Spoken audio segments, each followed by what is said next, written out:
Expert Prakash Diwan joins in to discuss his view with regards to both the companies, Zomato as well as Paytm. Prakash, thanks very much for joining in. Well, let's start by talking about Zomato.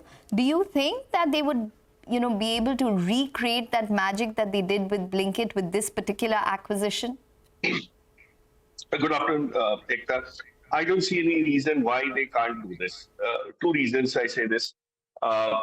The first is they've done this with a much more complex business, which involved a lot of on the ground work in terms of the delivery, the quick commerce business of Blinkit. That was fairly complex, challenging, and they managed to do this. Here you have a ticketing business which is much more linked to and aligned to entertainment, and the combination of food and entertainment, all of us know, is very compelling. So that's one. The second reason why we can really sweat this out is it's a business that has not seen much of investments from the Paytm stable. So the competition, if you look at Book My Show, stands at a fairly significant size and scale. So there's enough arbitrage in that side, or there's enough delta this can create to match up with the market leader. So I don't see any reason why that. And the last is District as an app, as an application itself is very well aligned to entertainment, apart from going and eating out and all of those things. So it works well. And the last thing is, of course, 2,000 odd crores is a very compelling valuation to buy this. For Paytm, of course, it's an advantage because they've not paid too much when they acquired those two businesses as part of this ticketing business. And they've also scaled up. They've also made good money in this transaction. So it's kind of win-win as I can see at this point. Well, a win-win deal as it were. Prakash, but the differentiator between, say, something like a Blinkit or something like a Zomato versus District will be that when they entered Blinkit, or quick commerce, it was a space which was evolving. When they entered food delivery, it was a space that was evolving.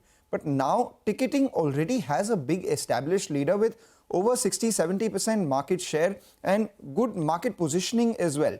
In that, what do you think will be Zomato's right to win and their ability to actually extract the sort of value that maybe Paytm Insider couldn't?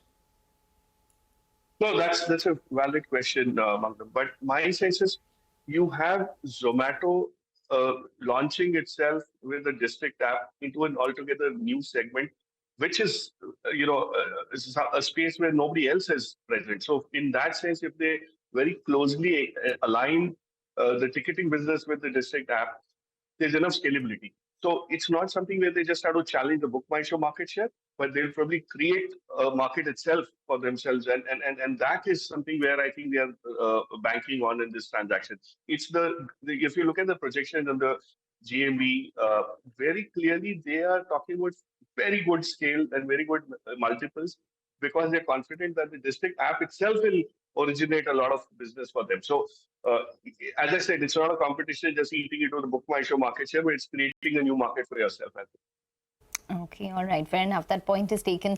Creating a new market for yourself, and they've been there, done that.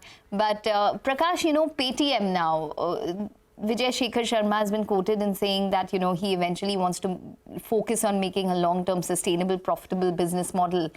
And it's gone through, obviously, a rough time. Even the Q1 numbers, the loss was massive.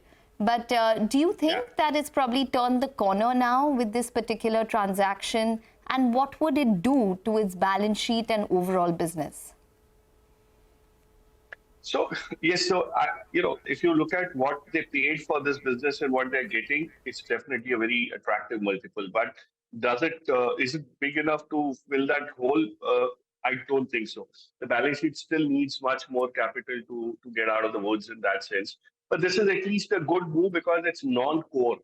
And all those non-core activities that Paytm had got into was to a large extent responsible for stretching their balance sheet too thin and then the failure.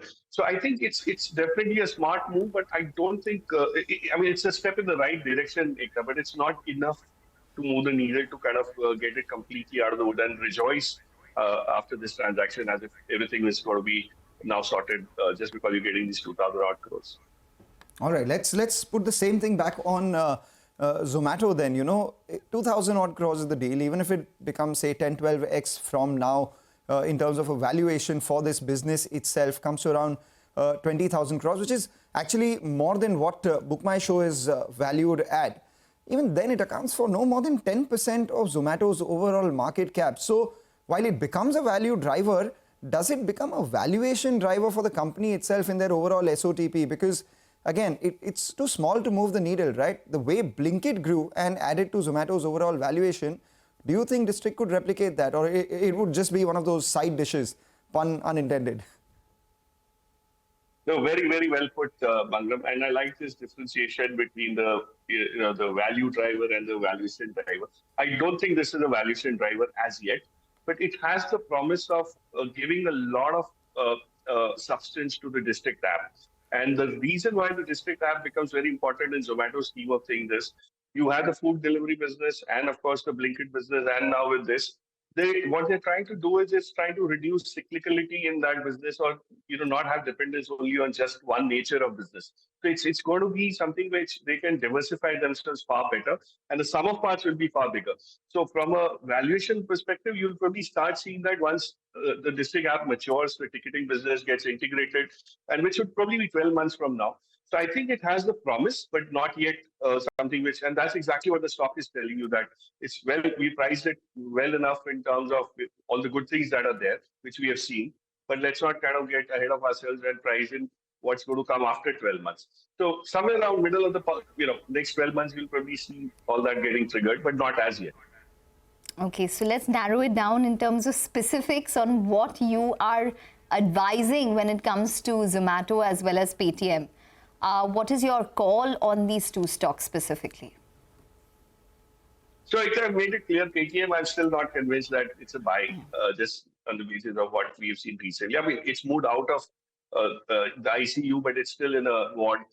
It hasn't kind of repaired itself to that extent. But Zomato is showing enough promise to be added to portfolios, and you will see this happen in a lot of institutional portfolios, a lot of HNI portfolios where significant stakes will come in. But the range that you would buy in would probably be anywhere between 200 to 230, 235. That's where I think it's fairly valued. Right now, it's a bit of exuberance. News flow has been very positive, but on certain good days, when markets give you that opportunity, that's when you add. So it's definitely a buy for at least a 4-5 year kind of a thing, and where you could expect a multiple 2x, 3x happen very easily. But as I said, don't be in a hurry to buy it just because everything is falling in place all of a sudden in the last 1 week. Take that point, Prakash, entirely. The vagaries of the bull market. Back in the day when Zomato would get into, different verticals, people would say it is adventurism and they should not do that anymore. But now things are looking good for them. The stock price has moved 7-8x. People are saying, okay, this diversification is good. Earlier it was consolidation and focusing on the core itself. Thank you for joining in with your perspective. We take a short break on that. We'll come back on the other side. We talk about all that's happening in the market, get you set up from the F&O perspective as well.